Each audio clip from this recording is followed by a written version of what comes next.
Bismillahirrahmanirrahim. Assalamualaikum warahmatullahi wabarakatuh.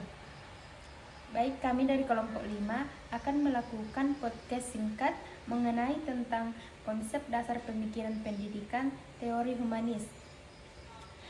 Mengenai tentang podcast ini ada beberapa pertanyaan, yaitu yang pertama, apa itu teori humanis dalam pendidikan?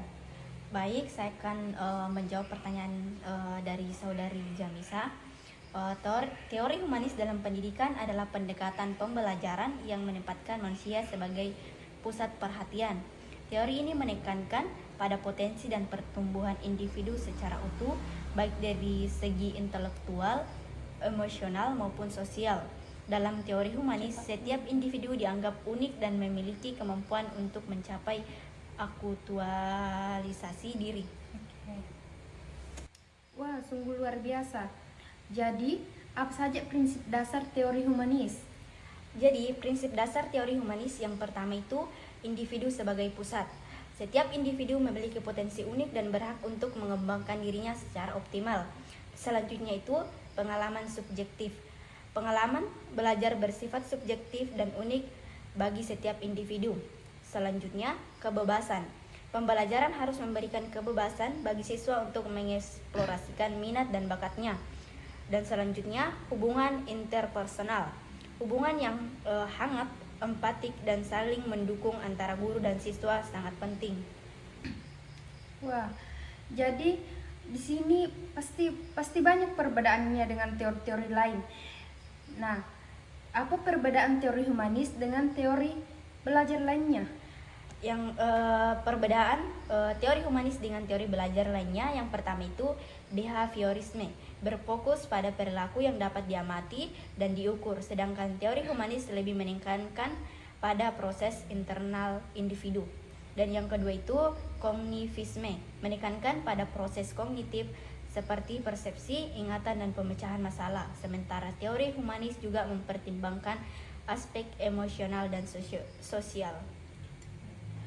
Tujuan dari pendidikan menurut teori humanis apa saja itu?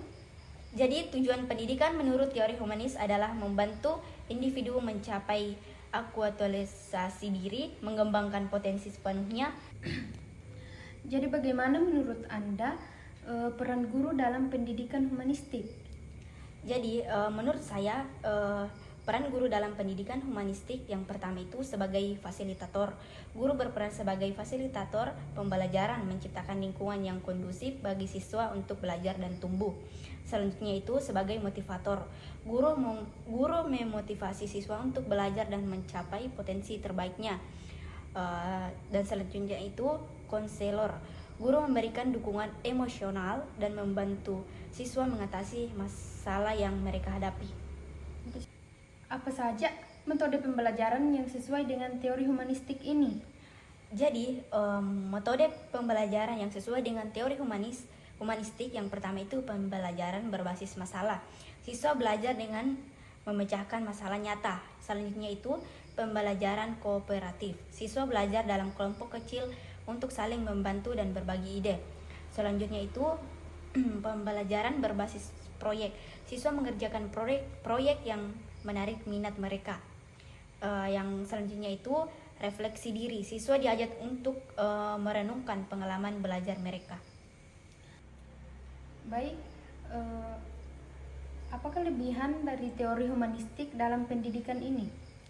Jadi